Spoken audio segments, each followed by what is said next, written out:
Bienvenue à la capsule vidéo sur la combinaison linéaire de vecteurs. Alors, dans cette vidéo, on va voir comment on peut fabriquer n'importe quel vecteur à partir d'une combinaison d'autres vecteurs, notamment deux vecteurs. Alors, dans le plan cartésien, tout vecteur est composable en une somme de deux vecteurs. Mais cela se généralise.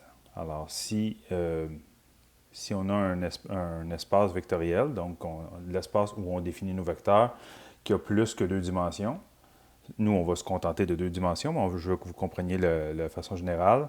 On peut dire que dans l'espace cartésien, par exemple, tout vecteur est décomposable en une somme de trois vecteurs. Et c'est sûr et certain que si on a un espace qui a plus que trois dimensions, en général, il faut autant de vecteurs que la dimension de l'espace vectoriel pour définir tout vecteur de cet espace vectoriel. Donc, nous, on va se limiter, ne craignez pas, au plan cartésien, donc R carré. Commençons par un exemple géométrique. Alors, exemple 1, voici deux vecteurs U et V, définis donc U en bleu et V en orange, et un vecteur W.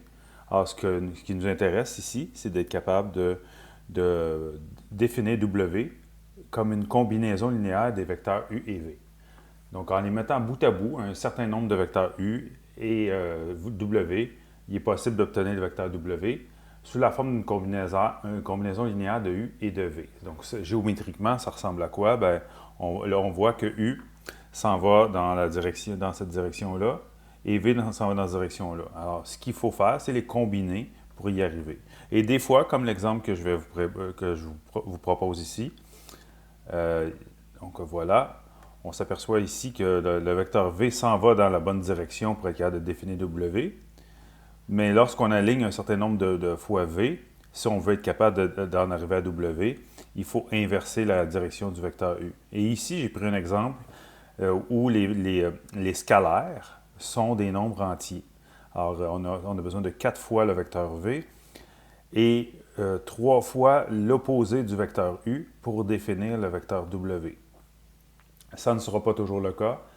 Géométriquement, on va souvent essayer de prendre des exemples qui sont quand même assez faciles à faire avec des instruments de géométrie. Mais algébriquement, on va obtenir toutes sortes de nombres réels ou rationnels. Prochain exemple, justement, voyons comment on va faire si cette fois-ci notre vecteur il est défini de façon algébrique, c'est-à-dire avec ses composantes horizontales et verticales. Alors, exemple 2, un modèle plus algébrique, mais j'ai mélangé les deux dedans. Donc, soit S, un vecteur défini comme étant 4i plus 3j, T, le vecteur défini comme étant moins 2 fois i plus 5 fois j, et soit le vecteur R représenté ci-dessous, c'est-à-dire celui-ci qu'on voit ici, donc ayant une orientation de 239 degrés et une norme de 68 degrés.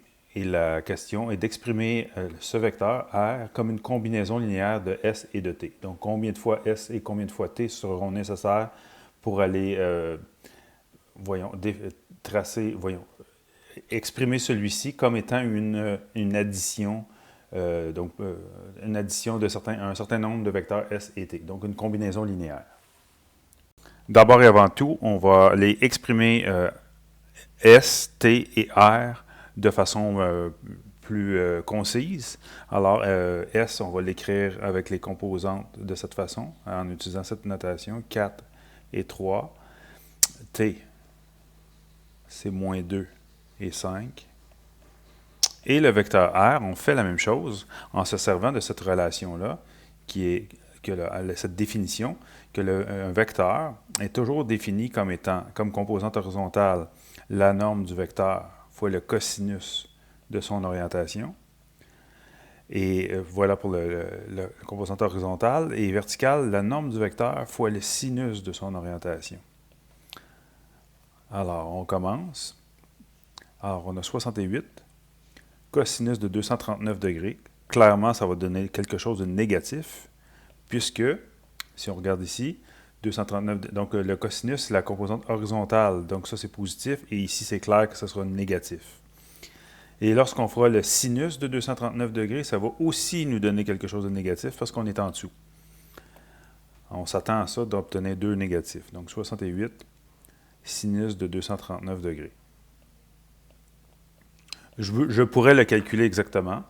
Pas exactement, je pourrais le calculer et avoir une approximation. Mais c'est peut-être mieux de travailler, de garder ça jusqu'à la fin. C'est une question de choix. Il faut se garder assez de précision lorsqu'on travaille avec de la trigonométrie. Ce qui nous donne environ moins 35 et 2 centièmes pour la composante horizontale et moins 58 et 29 centièmes pour la composante verticale. Première étape est faite. Maintenant, il s'agit de commencer à écrire nos vecteurs S et T, de les combiner pour donner le vecteur R. Alors, on écrit, il existe deux scalaires, appelons-les K1 et K2, deux nombres réels, tels que, avec ces deux nombres réels, il est possible d'écrire R comme une combinaison d'un certain nombre, donc K1 fois le vecteur S, et un autre nombre, K2, fois le vecteur T. On va maintenant traduire ça avec nos composantes que nous avons. Donc, sous R, on a que la composante horizontale vaut moins 35 et 2 centièmes environ, moins 58,29 environ pour la composante verticale. Et ceci, là, c'est une approximation, donc ce n'est plus égal. C'est égal à K1 fois le vecteur S, dont les composantes sont 4, 3, et plus K2 fois un vecteur T, donc les composantes sont moins 2, 5. Je vais appliquer les règles qui s'appliquent au vecteur. Donc, lorsqu'on fait un produit d'un scalaire par un vecteur, chacune des composantes est multipliée par le scalaire. Alors, on va aller appliquer ça tout de suite. Ici, je vais répéter moins 35 et 2 centièmes, 58 et 29 centièmes, environ égal à 4 fois K1, 3 fois K1 pour le vecteur, donc K1 fois le vecteur S. Même chose, le vecteur T, donc moins 2 K2 et 5 K2. Ensuite, on va appliquer les règles qui s'appliquent. Donc, appliquer les règles pour l'addition de vecteurs. Lorsqu'on a des composantes, on additionne les composantes horizontales ensemble, les composantes verticales ensemble. Ce qui va nous donner, je vais répéter à nouveau ce vecteur.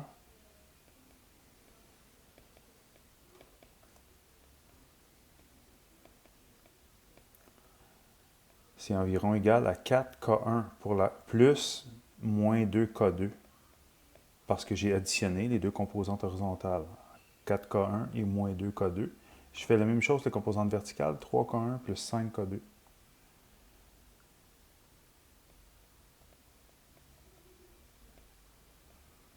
Que voici. Et bien là, on a une égalité, une approximation, mais on peut dire que moins 35 et 2 centièmes est égal à cette expression algébrique et que moins 58 et 29 centièmes est égal à celle-ci. Vous comprenez qu'on est en présence d'un système d'équations linéaires. C'est pour ça qu'on appelle ça une combinaison linéaire. Alors voici ce qu'on peut écrire. On peut dire dans le fond, les deux sont vrais en même temps. Alors 4K1 moins 2K2 donne environ moins 35 et 2 centièmes en même temps que 3K1 plus 5K2 nous donne environ moins 58 et 29 centièmes. C'est un système d'équations linéaires à deux variables, K1 et K2. Ça me prend deux équations. Et c'est pour ça qu'en début de leçon, je disais que si on a un vecteur en trois dimensions, ça va nous prendre trois vecteurs parce qu'on va avoir besoin de trois équations et trois variables, trois scalaires, K1, K2, K3.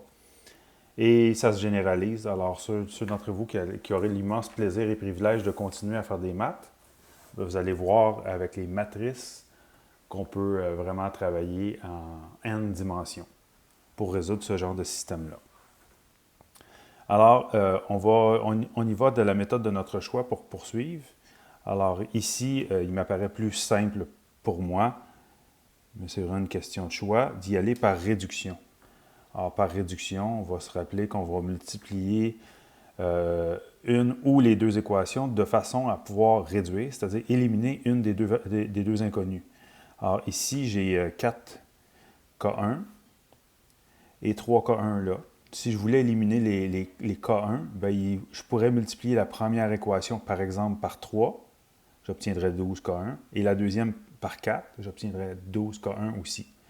C'est une façon de faire. Ou je peux travailler K2 aussi, c'est vraiment une question de choix rendu là. Mais là, ici, malheureusement, je ne peux pas multiplier juste une des deux équations parce que les nombres sont premiers entre eux. Alors, ce que je vais faire, je vais multiplier la première équation par 3. Alors, 3 fois... ce que je multiplie à gauche, je le multiplie à droite. Parce que c'est une équation, je vais préserver l'égalité. Je vais faire 3 fois 4K1 moins 2K2. Et ça va être égal à 3 fois moins 35,02. Bon, ça devrait être environ égal.